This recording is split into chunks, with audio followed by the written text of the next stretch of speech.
$4.25 for 1.9. Now they sent me this first, so I'm gonna take it. If they would have sent me some other trash offers, I wouldn't have taken that one first. Yes, sir. Yes, sir. Yes, sir.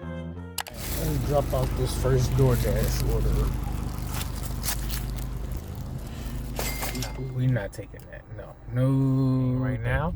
Hopefully they got it ready. This one came in at $8.75 for 2.8 miles. And it's right here. So I'm about to go ahead, head up in here. That thing went up to $10.25. Let me go ahead and look. While I'm sitting here waiting on that $10.25, let's go ahead and have a look right here. If the gimbal want to act right.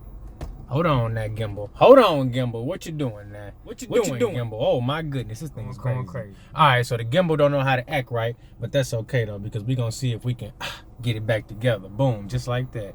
So $10.25, we got something good on that one. Sit here and wait, give it a second. No rush. I'm right here in the, like basically in the middle of a whole bunch of business. Filet down that way. A couple merchants down there. I just feel like this is the best spot for me to be in to go ahead and get a good order. And it ain't no point in rushing. I got this right here ready to go. I like this gimbal though. It makes it easier to go ahead and get like a nice little cinematic shot. Cause I can go ahead and move around my whole scenery. Gimbal. I might have to start using this more when I'm making my videos, cause this, you can get some really cool shots with this. While I'm sitting here playing with this gimbal, I need Doordash to send me my next order. Playing around. See, we at $14.50 so far for this dash. And we should be able to collect a few more dollars if they quit playing. Come on, there gotta be an order or two out here. Or Grubhub can send me an order. I got Uber Eats running on this phone, but still ain't nothing buzzing off. What time is it? It's 6:23. Okay, I guess we still got some time. You know, my market usually dry up about 8:30, 9 o'clock. That's the time you pretty much ain't getting no more restaurant orders unless it's the weekend. It being Monday, 6:24, I feel like there's still some time left in this shift to go ahead and make a little bit of money. As soon as I was getting ready to pull off. All right, 8.25, 5.3. I'll take that. Yes, sir. Keep these wheels rolling. Alrighty, we dropping off that order. Go ahead and give them that front door service. Oh, they say sit it on the little table right there. No problemo. Gotta make sure we get. There we go.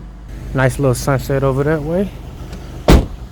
Not quite dark yet. See if we can make a couple more dollars. Guys, so next up, we got this order right here at Chick-fil-A. This order right. Is he gonna follow me? Let's see if he decides to follow me. All right, there we go. So we got an order right here. $8.25 for 3 miles right here at Chick-fil-A. Now let's go ahead and slide up in. But before we do, gotta check that customer name. So looks like we picking up for, taking me like 5 minutes to head down this way.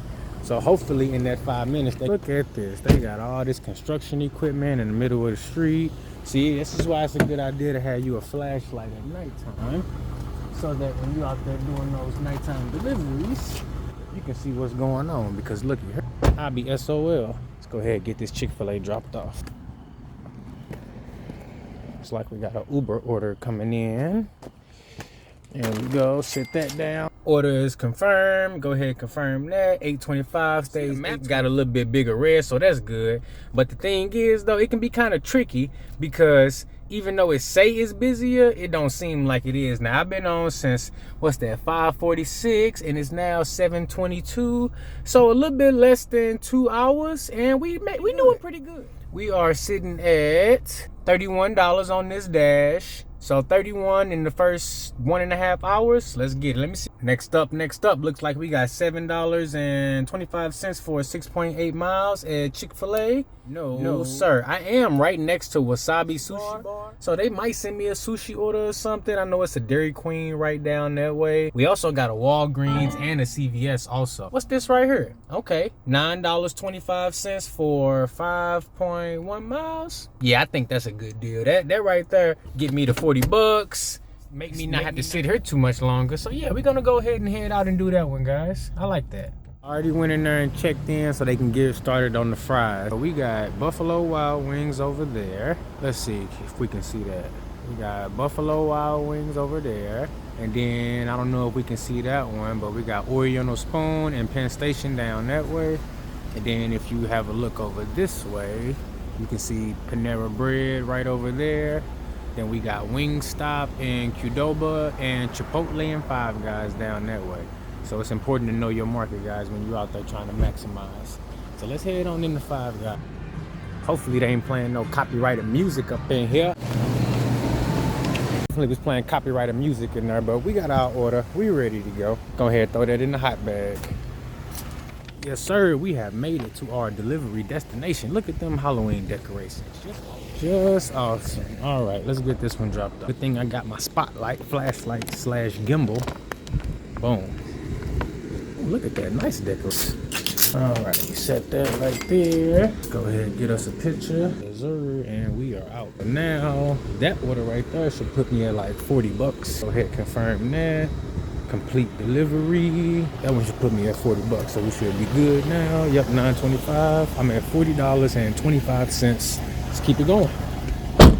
How are we enforcing our policies fairly and proportionately? All members of our community, dashers, consumers, merchants, and everyone else must meet the required standards for our policies. This is coming straight from the Doordash website, guys. Now look, they're gonna try to say a whole bunch of stuff in this little article. They're gonna try to spin it and everything else. Let's read it and see what they got to say. According to Doordash, at Doordash, we want everyone who uses our platform to have a safe and positive experience. To help us achieve this, all members of the community, dashers, consumers, and merchants must meet our standards and follow our policies. We strive to be open and transparent about our policies, how they are enforced. That is why the requirements and conditions for using the platform are provided to all users before they gain access. Additionally, all users agree to these policies before they can ever use the platform. We've also developed a comprehensive framework to help ensure these rules are enforced fairly and proportionately. Our goal is to ensure our response is proportional to the severity of the violation. We acknowledge the serious impact losing access to our platform can have on someone's ability to earn extra income or grow their business. We have a range of escalating actions to appropriately respond to policy violations. This is coming straight from Doordash. Let's read on. It goes on to say, for less serious conduct or incidents, we will inform the user of a policy violation and remind them of the platform guidelines. For instance, in the case of a verbal insult or offensive language, an email advising of a policy violation may be issued for a first-time offense. The purpose is to provide proportionate response and remind users that such behavior is unacceptable and could lead to the loss of access to the platform. Hopefully, this measured response will be enough to deter any future conduct and incidents. For severe or repeated violations, we may deactivate a user's account, meaning they can no longer access our platform. It's important to emphasize that we never take the decision to deactivate a user's account lightly. Deactivations are reserved for serious and egregious conduct,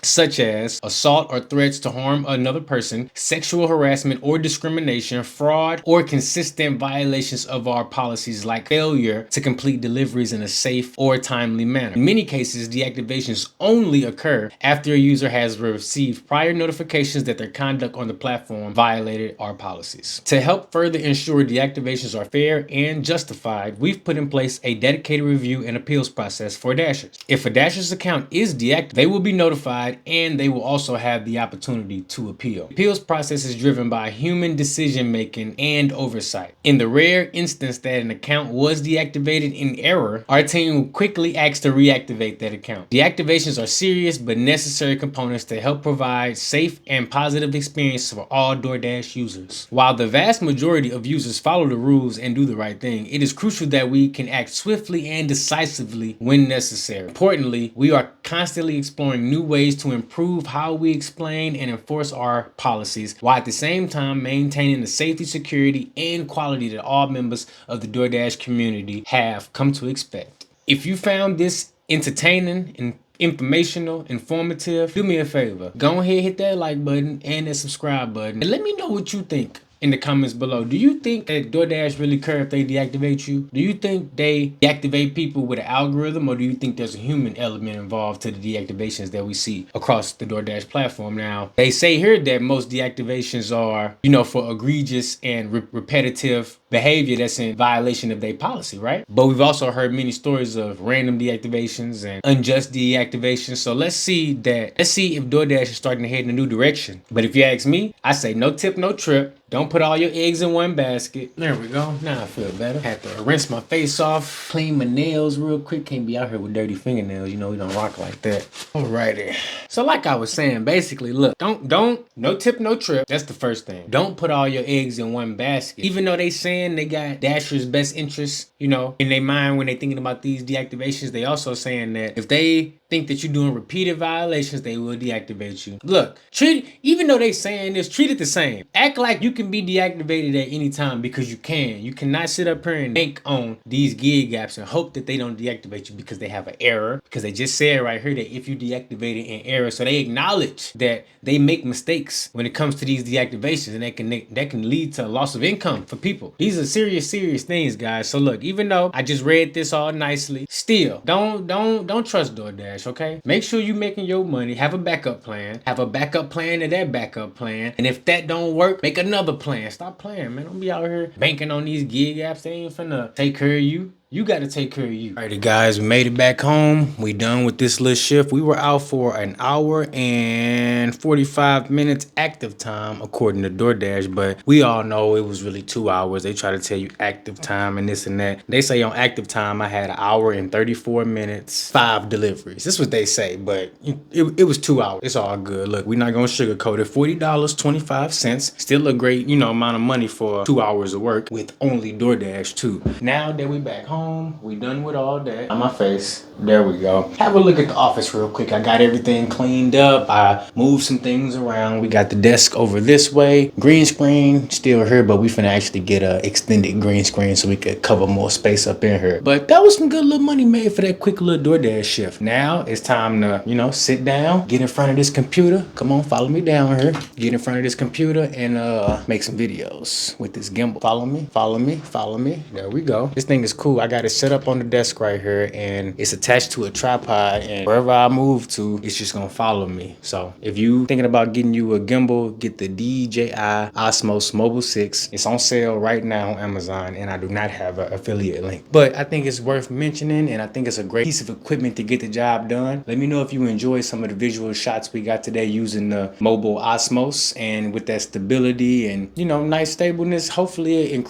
improves the quality of the videos. But look, as always, if you made it this far, I need you to do me a favor. Hit that button right there. And when you get done doing that, check out one of these videos. Until then, I'll catch you in the next one.